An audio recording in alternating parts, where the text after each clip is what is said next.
नमस्कार दोस्तों। आज हम सभी में शायद ही कोई ऐसा व्यक्ति हो जो स्वामी जी को नहीं जानता हो।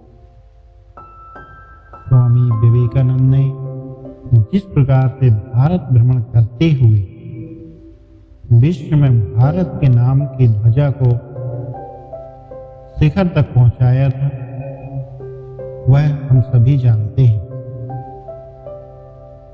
आप सभी को यह याद भी है कि अमेरिका के शिकागो शहर में विश्व धर्म महासभा में जिस प्रकार से स्वामी जी ने हिंदू धर्म की ध्वजा को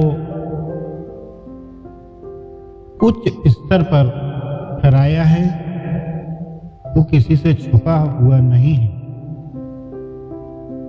स्वामी जी ने 4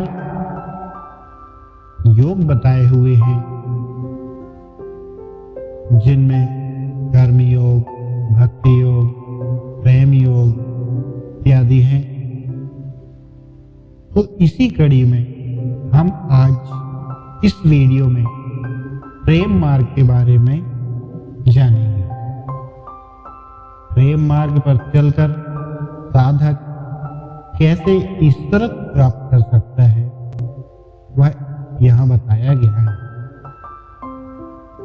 तो चलिए जानते हैं कि प्रेम मार्ग क्या है।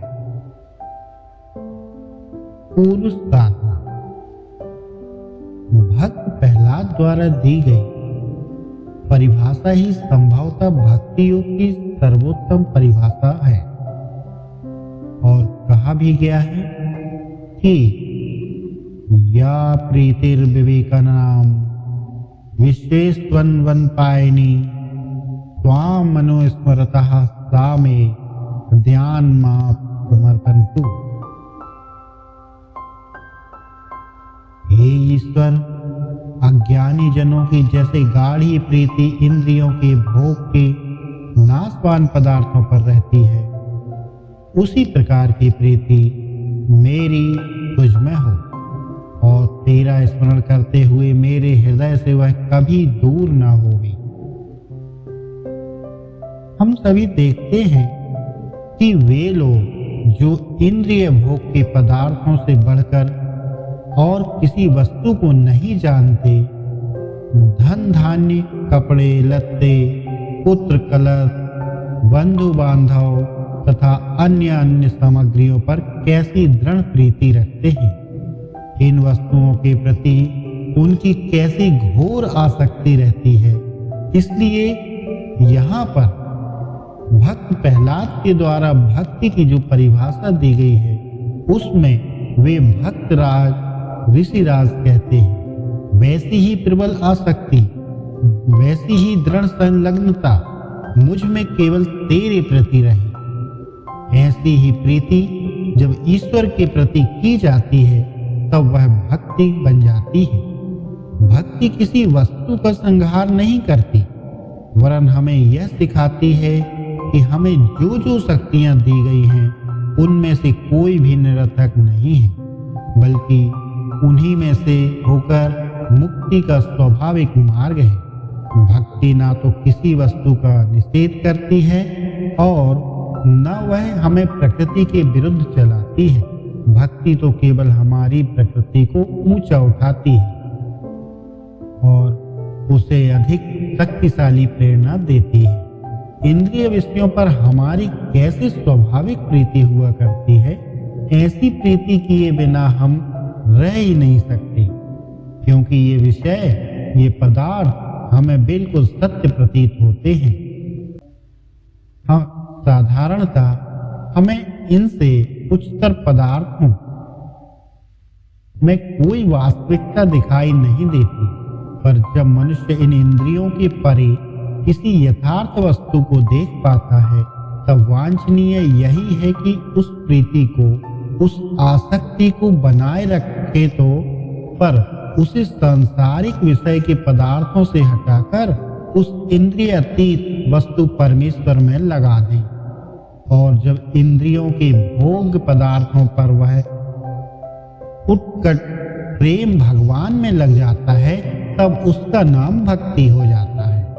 संत श्री रामानुजाचार्य के मतानुसार उस उत्कट प्रेम की प्राप्ति के लिए विभिन्न प्रकार की साधनाएं बतलाई गई हैं, जिसमें प्रथम साधना है विवेक।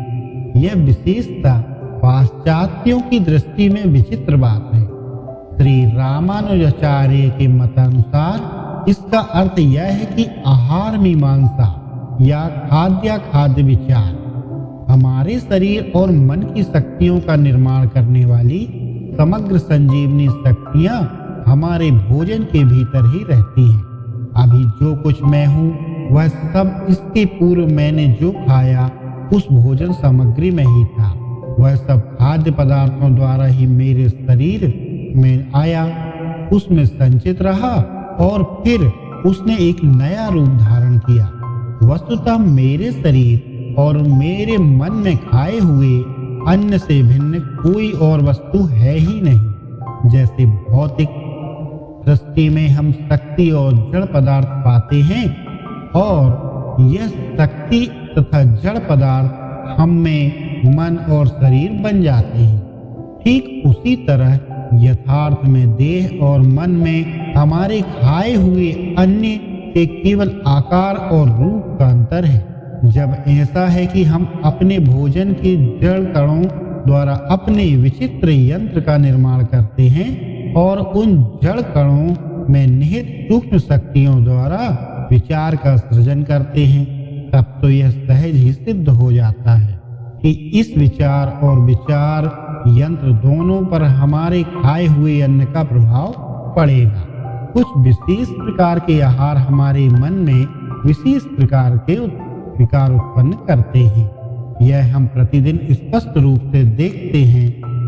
कुछ दूसरे प्रकार के आहारों का शरीर पर दूसरे प्रकार का परिणाम होता है और अंत में वह मन पर भी बहुत असर पहुंचाता है।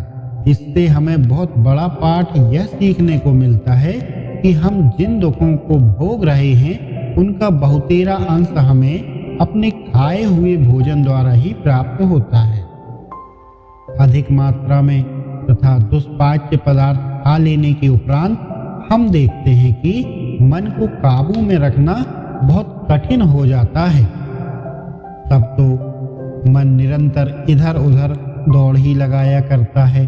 फिर ऐसे भी खाद्य पदार्थ हैं जो उत्तेजक होते हैं। ऐसे पदार्थों को खाने से हम देखते हैं कि अपने मन को हम किसी प्रकार भी नहीं रोक सकते। यह मानी हुई बात है कि बहुत सी मात्रा में शराब पी लेने से या किसी अन्य नशीले पेय का व्यवहार करने से मनुष्य अपने मन को नियंत्रित करने में असमर्थ हो जाता है। ऐसी अवस्था में मन उससे काबू के बाहर होकर इधर उधर भागने लगता है। श्री रामानुजाचार्य हमें आहार की 3 दोषों से बचने के लिए आदेशित करते हैं। प्रथम तो जाति दोष, अर्थात आहार के स्वाभाविक गुण या किस्म की ओर ध्यान देना चाहिए। सभी उत्तेजक वस्तुओं का, उदाहरण के लिए मांस आदि का परित्याग करना चाहिए, क्योंकि यह स्वभावतः ही अपवित्र वस्तु है। दूसरे का प्राण लेकर ही हमें मांस की प्राप्ति होती है। हम तो क्षण मात्र के लिए स्वाद सुख पाते हैं, पर उधर दूसरे जीवधारी को हमें यह क्षणिक सुख देने के लिए सदा के लिए अपने प्राणों से हाथ धोना पड़ता है। इतना ही नहीं, वरन हम दूसरे मनुष्यों का भी नैतिक अधःपतन करते हैं। अच्छा तो यह होता कि प्रत्येक मांसाहारी मनुष्य स्वयं ही प्राणीवध करता, पर इसके बदले होता क्या है? समाज अपने लिए यह प्राणीवध का कार्य मनुष्यों के एक विशेष वर्ग द्वारा कराता है और तुर्रा यह कि उस कृत्य के कारण ही उस वर्ग के मनुष्य को वह घृणा की दृष्टि से देखता है।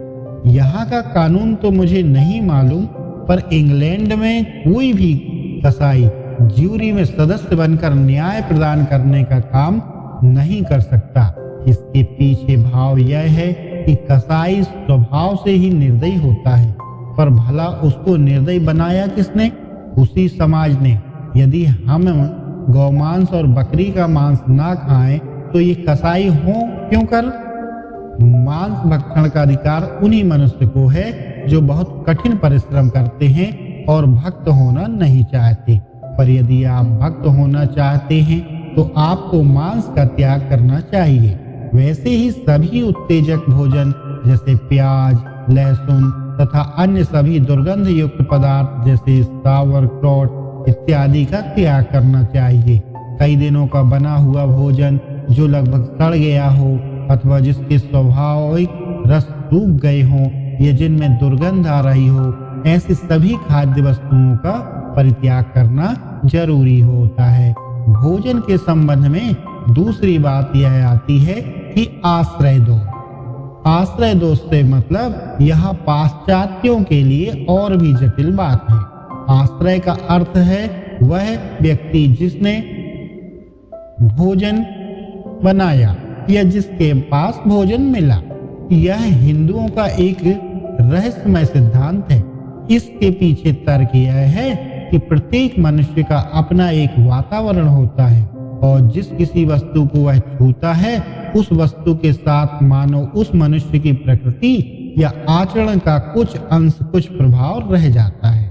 जैसे प्रत्येक मनुष्य के शरीर से सूक्ष्म परमाणु निकलते हैं, ठीक उसी तरह से उसके आचरण या भाव भी उनके बाहर निकलते रहते हैं और जब कभी वह किसी वस्तु को छूता है तो उस वस्तु में वे लग जाते हैं। अतः हमें इस बात की सावधानी रखनी चाहिए कि पकाते समय हमारे भोजन को किसने स्पर्श किया है। किसी दृष्टि प्रकृति या दुराचारी व्यक्ति ने उस भोजन का स्पर्श तो नहीं किया। जो भक्त होना चाहता है वह दुष्ट प्रकृति के मनुष्यों के साथ भोजन ना करे, क्योंकि उनकी दुष्टता का भाव भोजन पर फैलता है। तीसरी बात आती है निमित्त दोष। यह समझने में बहुत सरल है। मैल और धूल इत्यादि भोजन में ना हो। ऐसा ना हो कि बाजार से खाद्य पदार्थ ले आए और बिना धोए ही थाली में रखकर खाने के लिए परोस दें। उनमें संसार भर का कूड़ा करकट और धूल भरी हुई है। मुक्की, लार, थूक इत्यादि वस्तुओं से हमें परहेज करना चाहिए। जब परमात्मा ने हमें चीजों को धोने के लिए यथेष्ट जल दे रखा है तो हमारी ओंठों को छूने की और थूक द्वारा हर एक चीज को स्पर्श करने की आदत कैसी गंदी और भयानक है। अर्थात द्रवोत्पादक या श्लेष्मिक झिल्ली हमारे शरीर का एक बड़ा नाजुक भाग है और इससे उत्पन्न लार इत्यादि के द्वारा अनिष्ट प्रभावों का संक्रमण हो जाना बहुत ही सहज है। अतः इसका स्पर्श दूषित ही नहीं भयानक भी है। इसके अतिरिक्त किसी वस्तु का एक अंश यदि किसी दूसरे ने खा लिया तो हो उसे भी नहीं खाना चाहिए। जैसे किसी ने एक सेव का टुकड़ा काटकर स्वयं खा लिया और शेष किसी दूसरे को दे दिया। आहार में इन बातों का त्याग कर देने से आहार की शुद्धि होती है। आहार की शुद्धि से मन शुद्धि और मन शुद्धि से परमात्मा का सतत और निरंतर स्मरण होता है। दूसरे में श्री शंकराचार्य ने इसका जो अर्थ लगाया है अब मैं वह आपको बताता हूँ। संस्कृत भाषा में आहार शब्द जिस धातु से बना है उसका अर्थ है एकत्र करना, ग्रहण करना। अतः आहार का अर्थ हुआ जो कुछ एकत्र किया गया या ग्रहण किया गया। देखिए वे क्या अर्थ करते हैं। ये कहते हैं जब आहार शुद्ध है तब मन शुद्ध रहता है। इसका ठीक अर्थ है कि हमें कुछ चीजों का वर्जन करना चाहिए ताकि हम इंद्रियों में आसक्त ना हो जाएं। प्रथम तो ईश्वर के अतिरिक्त अन्य किसी भी वस्तु पर हमारी आसक्ति न रहे। सब कुछ देखो, सब कुछ करो, सब कुछ छुओ, पर किसी वस्तु में आसक्त मत हो। ज्यों ही वह आसक्ति आई कि मनुष्य अपने आप को खो बैठा, फिर वह अपना स्वामी नहीं रह जाता, अर्थात उसी क्षण दास या गुलाम बन जाता है। यदि किसी स्त्री की दृढ़ आसक्ति किसी पुरुष पर हुई तो वह स्त्री उस पुरुष को गुलाम बन जाती है। या वह पुरुष उस स्त्री का गुलाम बन जाता है, पर गुलाम बनने में कोई लाभ नहीं है। किसी मनुष्य के गुलाम बनने की अपेक्षा और अधिक अच्छी बात इस दुनिया में है। हर किसी से प्रेम करो, हर किसी की भलाई करो, पर किसी के गुलाम मत बनो, क्योंकि दास या गुलाम बनने के लिए एक तो हमारा व्यक्तिगत अधःपतन होता है और दूसरी हम इससे अत्यधिक स्वार्थी बन जाते हैं। इस दोष के कारण हम अपनों को लाभ पहुंचाने के लिए परायों को हानि पहुंचाते हैं।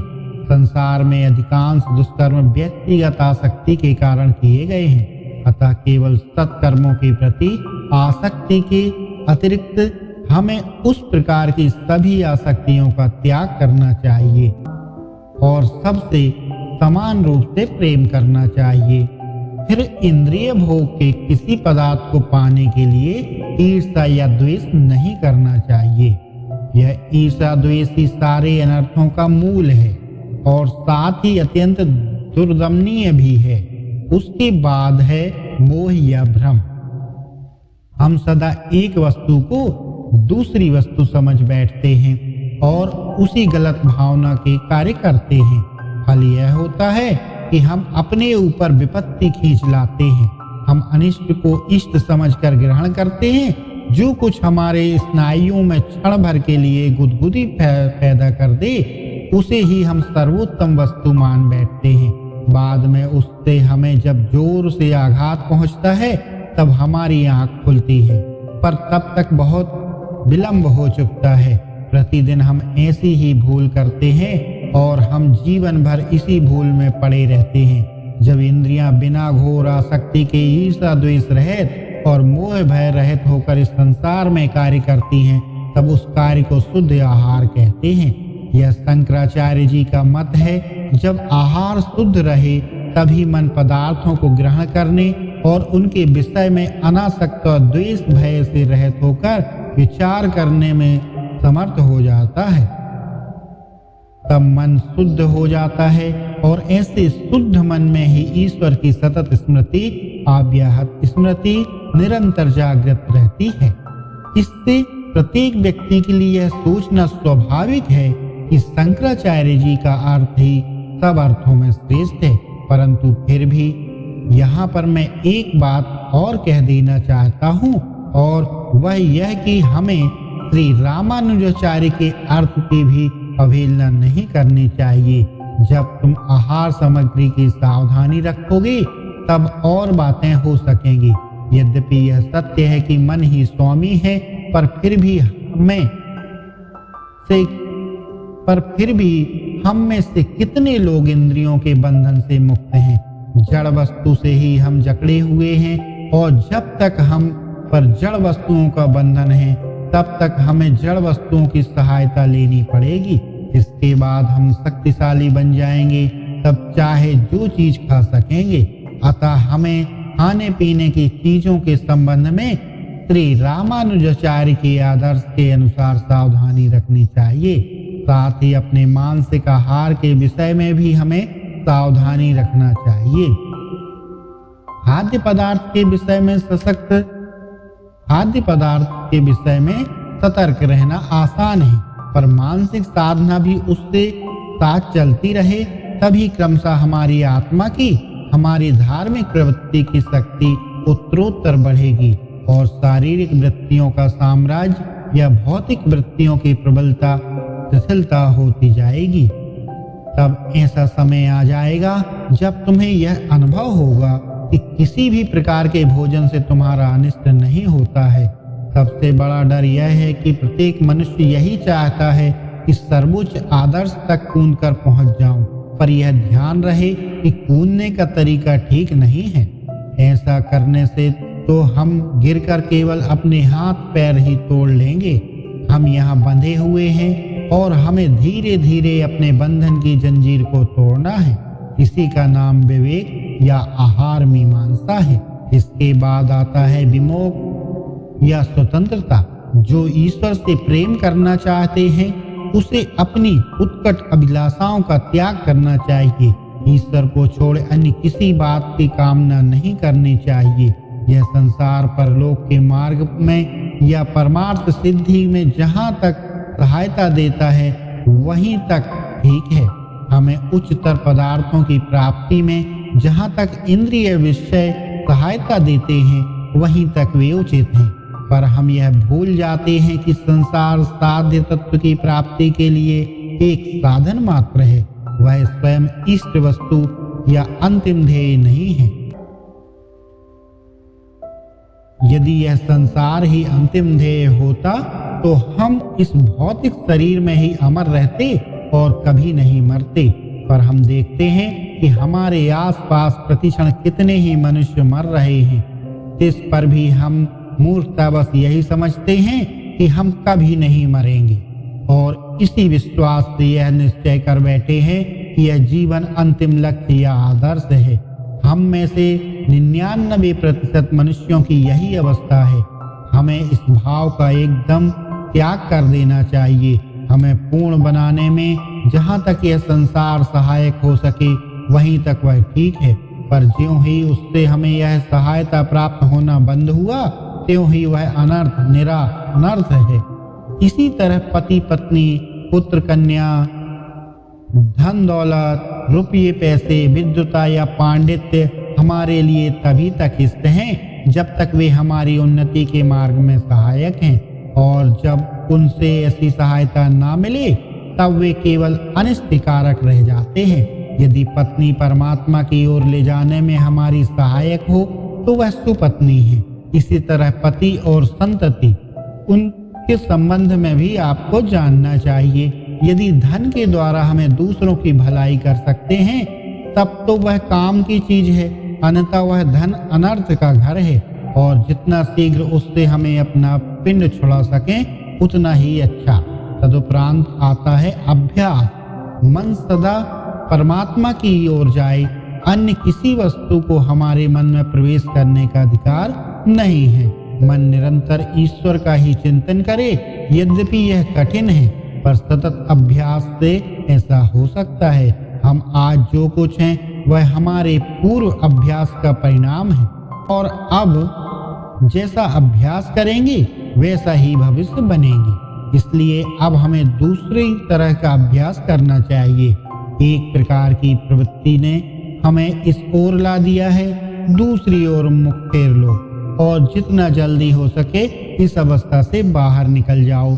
इंद्रियों का अर्थात इंद्रिय विषयों का ध्यान करते करते हम इस क्षण भंगुर जीवन में आ गिरे। हमारी यह अवस्था है कि एक क्षण हम हंसते हैं तो दूसरे क्षण रोने लगते हैं, हवा के हर झोंके के साथ चल विचल हो जाते हैं, एक शब्द या जवान के गुलाम, यहाँ तक कि रोटी के एक टुकड़े तक के लिए गुलाम बन गए हैं। यह कितनी लज्जा की बात है। फिर भी हम अपने को आत्मा कहकर पुकारते हैं, पर इसका हमारे पास कोई उत्तर नहीं। इस संसार के गुलाम हैं और इंद्रियावलंबी विषयाभिलाषी होने के कारण ही हमने अपनी ऐसी अवस्था कर डाली है। अब दूसरी दिशा को जाओ, हमारा मार्ग ग्रहण करो, ईश्वर का ध्यान करो, परमात्मा का चिंतन करो। अपने मन में किसी भौतिक या मानसिक सुख भोग का विचार मत लाओ, केवल परमात्मा की ही ओर अपने मन को लाओ। जब मन में किसी अन्य बात का विचार करने लगे तो उसे ऐसे जोर से घूंसा जमाओ कि मन वहां से लौट पड़े और ईश्वर चिंतन में प्रवृत्त हो जाए। जैसे तेल एक पात्र से दूसरे पात्र में डालते समय अविच्छिन्न धारा में गिरता है, जैसे दूर होता हुआ घंटानाद कानों में एक लगातार धारा प्रवाह के रूप में आता है, उसी प्रकार मन भी एक अविच्छिन्न लगातार धारा प्रवाह में ईश्वर की ओर निरंतर दौड़ा करे। हमें इस अभ्यास का अवलंबन केवल मन के लिए ही नहीं करना चाहिए, वरन अपनी इंद्रियों को भी इस अभ्यास में लगाना चाहिए। कानों द्वारा व्यर्थ की बकवास न सुनकर हमें केवल ईश्वर की वार्ता सुननी चाहिए। जीव द्वारा निरर्थक बातें न कहकर ईश्वर की चर्चा करनी चाहिए। व्यर्थ किताबें न पढ़कर हमें केवल सद्ग्रंथों का पाठ करना चाहिए, जिनमें ईश्वर संबंधी विषयों का विवेचन हो। इस स्मरण का यह अभ्यास बनाए रखने के लिए हमें सबसे बढ़कर सहायता संभवतः गायन या संगीत द्वारा ही मिल सकती है। भक्ति के महान आचार्य नारद से भगवान कहते हैं, हे नारद, न मैं वैकुंठ में रहता हूँ, न मैं योगियों के हृदय में ही रहता हूँ जहाँ भक्तगण मेरी स्तुति का गान करते हैं। मानव हृदय पर संगीत का इतना प्रबल भाव पड़ता है कि यह क्षण भर में चित्त को एकाग्र कर देता है। आप देखें कि जड़ अज्ञानी, नीच और पशु वृत्ति वाले मनुष्य जो अपने मन को क्षण भर के लिए भी स्थिर नहीं कर सकते, वे भी मनोहर संगीत का श्रवण करते ही तत्क्षण मुक्त हो जाते हैं। सिंह, श्वान, मार्जार, सर्प आदि पशुओं के भी मन में संगीत के द्वारा मोहित हो जाते हैं। तत्पश्चात आता है क्रिया या कर्म। दूसरों की भलाई करना, ईश्वर का स्मरण स्वार्थी मनुष्य को नहीं रहता। हम जितना ही अपने से बाहर दृष्टि डालेंगे, जितना ही दूसरों का उपकार करेंगे, उतना ही हमारे हृदय की शुद्धि होगी और उनमें परमात्मा का निवास होगा। हमारे शास्त्रों में 5 क्रियाओं का उल्लेख है जिन्हें पंच विधि पूजा का पंच महायज्ञ कहते हैं। प्रथम है स्वाध्याय। मनुष्य को प्रतिदिन कुछ पवित्र और शुभ अध्ययन करना चाहिए। दूसरा वेद यज्ञ, ईश्वर देवता या साधु संतों की उपासना करना। तीसरा आता है पितृयज्ञ, अपने पितरों के प्रति कर्तव्य। और चौथा आता है मनुष्य यज्ञ, अर्थात मनुष्य जाति के प्रति हमारा कर्तव्य। जब तक दीन या ग्रही निराश्रितों के लिए घर न बनवा दें, तब तक मनुष्य को स्वयं के लिए घर में रहने का कोई अधिकार नहीं। गृहस्थ का घर प्रत्येक दीन और दुखी के लिए सदा खुला रहना चाहिए, तभी वह सच्चा गृहस्थ है। यदि कोई गृहस्थ यह समझता है कि मैं और मेरी पत्नी ये 2 ही व्यक्ति संसार में हैं और केवल अपने और अपनी पत्नी के भोग के लिए ही वह घर बनाता है, तो वह ईश्वर का प्रेमी कदापि नहीं हो सकता और उसका अत्यंत स्वार्थी कार्य है। केवल अपनी उदर पूर्ति के लिए भोजन पकाने का किसी मनुष्य को अधिकार नहीं है। दूसरों को खिलाने के बाद जो बच जाए उसी को खाना चाहिए। भारतवर्ष में ऐसी साधारण प्रथा है कि जब किसी ऋतु का फल आम, जामुन इत्यादि पहल बाजार में आता है तो कुछ फल खरीदकर सबसे पहले गरीबों को दे दें और फिर स्वयं खाते हैं। इस उत्तम प्रथा का अनुकरण करना चाहिए। इस देश अमेरिका में अच्छा होगा। ऐसे व्यवहार से मनुष्य स्वयं निस्वार्थ बनेगा और अपनी पत्नी और बच्चों को भी उत्तम शिक्षा प्रदान करेगा। प्राचीन काल में हिब्रू जाति के लोग पहली फसल जब आती थी तो उसके फलों को ईश्वर को अर्पण किया करते थे। प्रत्येक पदार्थ का प्रथम भाग दीनों को देना चाहिए, अवशिष्ट भाग पर ही हमारा अधिकार है। दीन ही परमात्मा के रूप अर्थात प्रतिनिधि है। दुखी ही संसार में ईश्वर का रूप है। जो मनुष्य बिना दिए खाता है और ऐसे खाने में सुख मानता है, वह पाप का भागी होता है। और 5वीं क्रिया बताई गई है भूत यज्ञ। यह मनुष्य की अपेक्षा नीची योनि वाले प्राणियों के प्रति हमारे क्या कर्तव्य हैं, इसमें बताया गया है। यहाँ यह मानना कि समस्त जीवधारी मनुष्य के लिए ही बनाए गए हैं तथा इन प्राणियों की हत्या करके मनुष्य अपनी इच्छा के अनुसार उपयोग कर सकता है, यह निरी पैशाचिक भावना है। यह शैतान का शास्त्र है कि भगवान नहीं है। शरीर के किसी अंग का अमुक भाग हिलता है या नहीं, यह देखने के लिए जीवधारियों को उठाकर काट डालना ऐसा घृणित कार्य है। विचारो तो सही, मुझे खुशी है कि हिंदू लोग ऐसी बातें गवारा नहीं कर सकते हैं, चाहे उन्हें अपने शासक विदेशी सरकार से इसके लिए कैसा भी प्रोत्साहन क्यों न मिले। हम जो अन्न खाते हैं उसके एक अंश पर अन्य जीवधारियों का भी अधिकार है, उन्हें भी प्रतिदिन खिलाना चाहिए। यहाँ प्रत्येक नगर में दीन, लंगड़े या अंधे, घोड़े, बिल्ली, कुत्ते, गाय, बैल इत्यादि पशुओं के लिए अस्पताल रहने चाहिए। वहाँ इन्हें खिलाया जाए तथा इनकी देखभाल की जाए। इसके बाद की साधना है कल्याण या पवित्रता। जिसके अंतर्गत कई बातें आती हैं। पहली बात तो यह कि सत्य या सत्यता, जो सत्यनिष्ठ है, सत्य रूपी ईश्वर उनके समीप आता है। अतएव हमारे विचार, वाणी और कार्य सभी पूर्ण रूप से सत्य होने चाहिए। फिर आर्जव, निष्कपट भाव या सरलता। इस शब्द का अर्थ है सादगी, हृदय में कुटिलता या टेढ़ापन ना हो, हृदयान मुखान का व्यवहार ना हो। यदि कुछ कड़ा या अप्रिय भी होना पड़े तो सीधे चलना चाहिए, टेढ़ापन काम में नहीं लाना चाहिए। दया, करुणा या सहानुभूति, अहिंसा, मनसा वाचा कर्मणा, किसी को भी हानि ना पहुंचाना। दान से बढ़कर कोई और धर्म नहीं है। सबसे नीच मनुष्य वह है जिसका हाथ सदा अपनी ओर रहता है और जो अपने ही लिए सब पदार्थों को लेने में लगा रहता है। और सबसे उत्तम पुरुष वह है जिसका हाथ बाहर की ओर है तथा दूसरों को देने में लगा है। हाथ इसलिए बनाए गए हैं कि सदा दान देते रहो। तुम स्वयं भूखे रहकर भी अपने पास की रोटी का अंतिम टुकड़ा, अन्न का अंतिम ग्रास तक दूसरों को दे डालो। यदि दूसरे को देकर भूख से तुम्हारी मृत्यु भी हो जाए तो क्षण भर में ही तुम मुक्त हो जाओगे। तत्क्षण तुम पूर्ण हो जाओगे, उसी क्षण तुम ईश्वर को प्राप्त हो जाओगे। जिन मनुष्यों के बाल बच्चे हैं वे तो बद्ध हैं, वे दान नहीं कर सकते। वे बाल बच्चों का सुख भोगना चाहते हैं, अतः उन्हें उसका मूल्य चुकाना ही पड़ेगा। क्या संसार में पर्याप्त बाल बच्चे नहीं हैं? कैसी स्वार्थ बुद्धि है कि मेरे भी एक बच्चा हो। इसके बाद की साधना है अनवसाद। इसका शब्दार्थ है हताश न होना, निराश न होना, अर्थात चित्त की प्रसन्नता।